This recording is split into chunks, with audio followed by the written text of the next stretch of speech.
বন্ধুরা, কেমন আছো তোমরা সবাই? আমি দীপা। আমার চ্যানেলের নতুন আরও একটি ভিডিওতে তোমাদের সকল বন্ধুদের জানাই অনেক অনেক স্বাগত। আজকে মেয়ের ইউনিফর্মটা দেখে তোমরা অলরেডি বুঝতেই পারছো যে এই ব্লগটা আমি কোন দিন শ্যুট করেছিলাম। হ্যাঁ, 15 অগস্টের দিন আমি কিন্তু ব্লগটা শ্যুট করেছিলাম। তো তারপরে এতটা দিন হয়ে গেছে, আমি কিন্তু সময়ের অভাবে ভিডিও ঠিকঠাক এডিটিং করে উঠতে পারছি না এবং ভিডিও তোমাদের মাঝে পোস্ট করেও উঠতে পারছি না। একটা ইউটিউবার হিসেবে এটা আমার ব্যর্থতা, মানে চরম ব্যর্থতা বলতে পারো, এবং এটা স্বীকার করতে কোনো লজ্জা নেই। দেখো, যখন আমরা একটা ইউটিউব চ্যানেল খুলি আমরা কিন্তু অনেক কিছু আশা করি, তাই না? একটা ইউটিউব চ্যানেল খুলবো, ভালো ভালো ভিডিও পোস্ট করব, অনেক লাইক আসবে, কমেন্ট আসবে, সাবস্ক্রাইবার হুড় করে বাড়বে। কিন্তু সেই সব পেতে গেলে যে কতটা পরিশ্রম করতে হবে সেটা কিন্তু আমরা একবারও ভাবি না।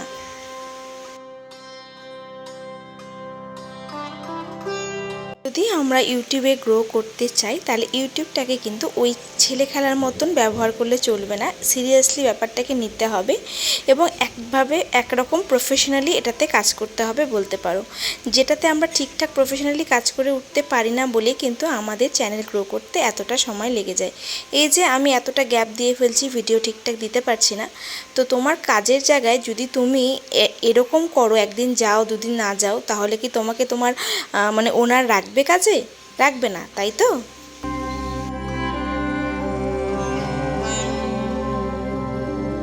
তো মেয়েকে পুরো রেডি করে স্কুলে পৌঁছে দিয়ে আসলাম। আজ নর্মাল দিনের তুলনায় স্কুলটা অনেকটা আগেই শুরু হয়েছে এবং ছুটিও কিন্তু তাড়াতাড়ি হয়ে যাবে। তো আমি এখন ঘরের টুকটাক কিছু কাজ করে নেব, আর ড্রেসটাকে চেঞ্জ করব না, কারণ আমাকেই যেহেতু নিতে যেতে হবে। সেই জন্য ভাবছি অতটুকু সময়ের মধ্যে, ওই 2-2.5 ঘন্টার মধ্যে যতটুকু হয় আমি কাজ এগিয়ে রেখে তারপর ওকে নিয়ে এসে একবারে স্নান করব।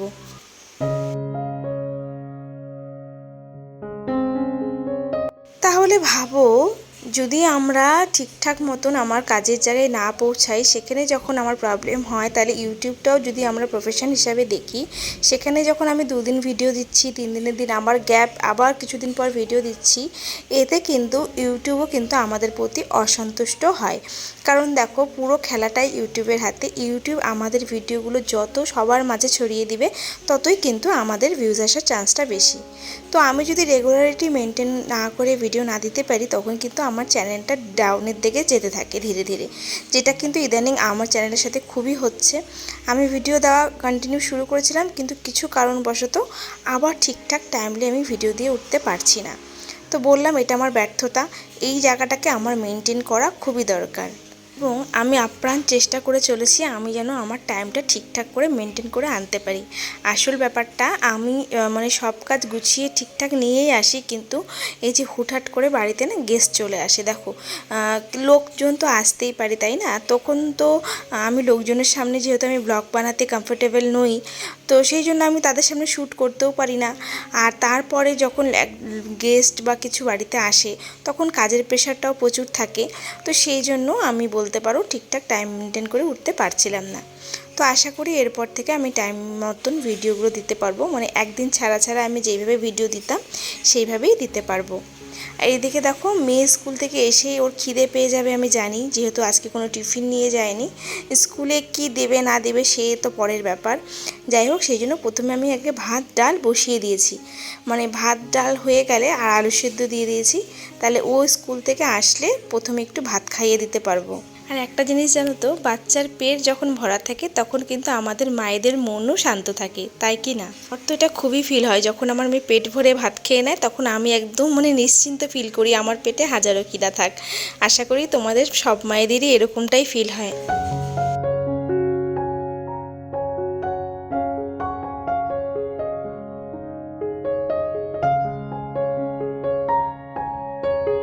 ওদিকে ভাত আর ডালটা নামিয়ে দিয়েছি, তো একদিকে নিশ্চিন্ত, মেয়ে আসলে আর টেনশন নেই, খেতে দিয়ে দেবো। আর এদিকে একটু হাতে সময় আছে, তাই জন্য কিন্তু আমি ঘরটাও মুছে নিচ্ছি। আর দেখলে একটা নতুন নাইটি ছিল, সেটাকে সেলাই করলাম। কারণ নতুন নাইটিগুলো না আমার তো ঝুলে একটু বেশি হয়, আর সবসময় নাইটি পরে ঝুল বড় নাইটি থাকলে না খুব পায়ে বাঁধে, মানে কাজ করতে অসুবিধা হয়। সেই জন্য নিচ থেকে ওই অল্প একটু কেটে বাদ দিয়ে সেলাই করে নিলাম, আর সাইডগুলো একটু ডাবল সেলাই দিয়ে নিলাম। এতে আর কি নাইটিটা পরতে সুবিধা হয়, মানে সেলাই ফেসে যাবার বা খুলে যাবার চান্সটা খুবই কম থাকে। সেই কারণেই যখনই নতুন নাইটি আমি ইউজ করি না কেন, একটা ধুয়ে নিই, প্রথমে একবার ধুয়ে নিই, কারণ সুতির জিনিস তো, মানে আগে যদি আমি কেটে ফেলি তাহলে কিন্তু পরে ছোট হয়ে যাওয়ার চান্স থাকে। সেই জন্য একবার ধুয়ে নিই, যাতে যতটুকু ছোট হওয়ার বা খাববার সেটা খেপে যায়। তারপরে কিন্তু নিচটা যতটুকু কাটার দরকার কেটে তারপরে মুড়ে নিচটা সেলাই করে নিই, এবং সাইডেও একটা ডাবল সেলাই দিয়ে নিই। যখনই ইউজ করি নতুন নাইটি এইভাবেই করি আর কি।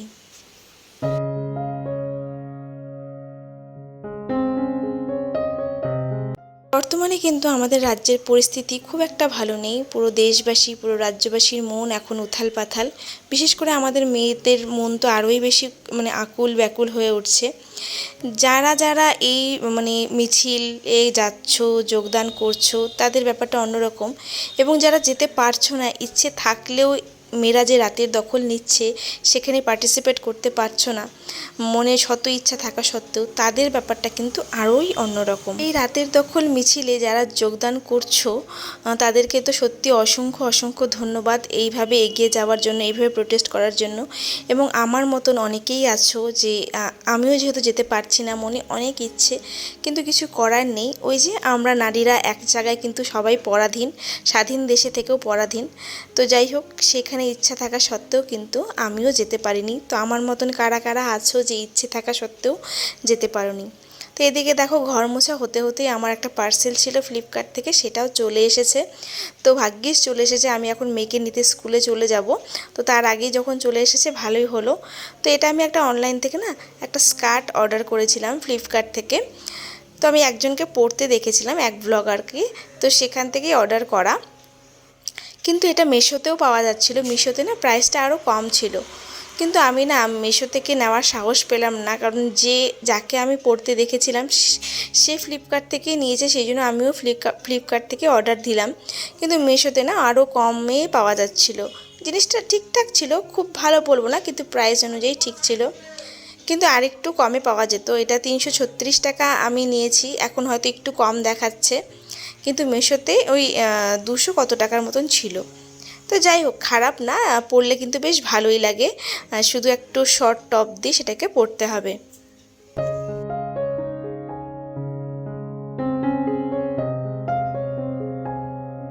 যেই ঘটনাটির জন্য আজকে পুরা দেশ উত্তাল, মানে রাস্তাঘাটে জনসমুদ্রের ঢেউ আছড়ে পড়ছে, সেই ঘটনাটা মানে যখন আমি ভাবি না, মানে ভাবি কি, মানে যখন শুনি সেই সমস্ত নিউজগুলো চোখের সামনে আসে, বুকটা যেন কেঁপে ওঠে জানো।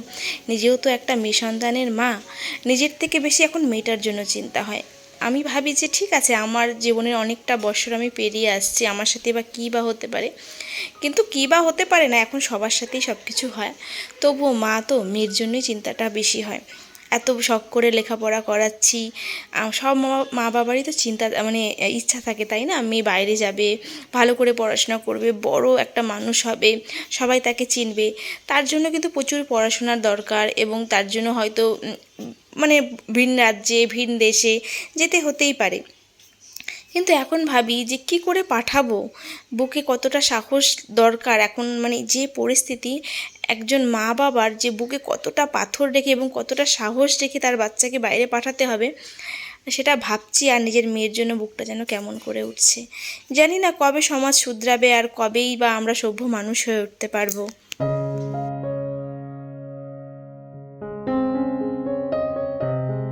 আর এটাও নয় যে চিন্তাটা শুধু মেয়ের মায়েদেরই হয়, ছেলের মায়েদেরও হয়।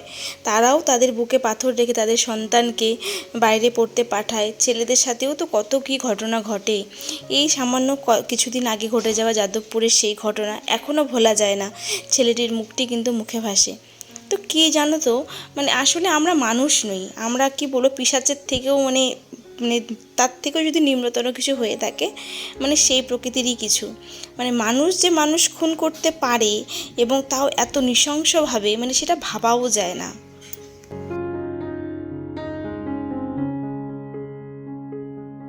যেখানে থাকি শিলিগুড়িতে, সেখানেও কিন্তু রাত দখলের মিছিল অনেকবার হয়েছে, কিন্তু আমার মনে অনেক ইচ্ছে ছিল, কিন্তু আমি যেতে পারিনি।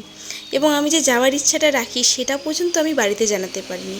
বাড়িতে বলতে আমি আমার হাজব্যান্ডকেই জানাবো, কিন্তু আমি জানাতে পারিনি, কারণ আমি জানি আমার হাজব্যান্ড কোনোদিনই আমাকে এখানে সাপোর্ট করবে না। হ্যাঁ, আমি বলছি না যে ও এই মানে যে ঘটনাটা ঘটেছে সেটা সাপোর্ট করে, সেটার একদমই সাপোর্ট করে না। কিন্তু হ্যাঁ, ও ভীষণই মানে সেফটি বজায় রাখতে পছন্দ করে। ওর মনেও এটাই আসবে যে তুমি কিছু করতে গিয়ে যদি তোমার বা আমার মেয়েটার বিপদ হয়ে যায়, তখন আমার পাশে কে দাঁড়াবে। এখন সেই একটা মেয়ের জন্য সারা দেশ উথাল পাথাল করছে, ঠিক আছে, সব মানুষ তো আর সমান হয় না। এই যে বললাম, আমাদের মেয়েরা আমরা সবসময় পরাধীন। আজকে দেখো, আমার কত ইচ্ছে ছিল, কিন্তু আমি সেই ইচ্ছেটা প্রকাশই করতে পারিনি। যাওয়া তো দূরে থাক, প্রকাশ করলে হয়তো নিজের সংসারে অশান্তি হবে, জোর করলে হয়তো আরও বীভৎসভাবে আমাদের সংসারটা মানে অশান্তিতে ভেসে যাবে, বাচ্চাটা কষ্ট পাবে আমার। সেই সমস্ত অনেক কথা চিন্তা করে আমি কিন্তু দিকে আর পা বাড়ালাম না। কি করব বলো, আমরা যে মেয়েরা পরাধীন। আজকে বলতে পারো এই জন্যই একটা মেয়েকে স্বাবলম্বী হওয়া দরকার। একটা মেয়ে যখন নিজের পায়ে দাঁড়াতে পারে, তখন হয়তো তার কথার দাম থাকে। না গো, সেটাও ভুল। এরকম অনেক দেখেছি, হয়তো সে স্বাবলম্বী, একটা ভালো প্রফেশনে যুক্ত আছে, ভালো পয়সা রোজগার করছে, কিন্তু তবুও তার সংসারে যারা মানুষগুলো আছে, তার স্বামী, পরিবারের অন্যান্য লোকজন, তাদের মুখের উপরে সে সব কথা বলতে পারে না, সব সময় তার কথা খাটে না। কারণ তুমি একটা মেয়ে, তোমাকে এটা বলেই থামিয়ে দেওয়া হবে, কি দরকার। অন্য ব্যাপারগুলো তাও অন্যরকম, কিন্তু আজ যে ঘটনাটার জন্য আমাদের এই পদক্ষেপ, আমাদের এই চেষ্টা, সেই ঘটনাটা কিন্তু একদমই আলাদা। সেখানে কিন্তু একটা মেয়েকে বাড়ির লোক বলে, থাক, যে চলে গেছে গেছে, হ্যাঁ, এখন তুইও কি তোর বিপদ ডেকে আনবি, এই সমস্ত নানা কথা বলে কিন্তু আমাদের আটকে দেওয়া হয়। তো বললাম না, আমার মতন আমার মনে হয় অনেক মেয়েরাই আছো যাদের এই রাত দখলের মিছিলে যাওয়ার ইচ্ছে, হাজার ইচ্ছে থাকা সত্ত্বেও কিন্তু যেতে পারোনি। আমরা যেখানে নিজের পরিবারের কাছেই স্বাধীনভাবে একটা কথা বলতে পারি না, বাইরে আর আমরা স্বাধীনতা কি করে পাবো। যাই হোক, আজ তাহলে এখানেই বিদায় নিচ্ছি। সবাই ভালো থেকো, টাটা।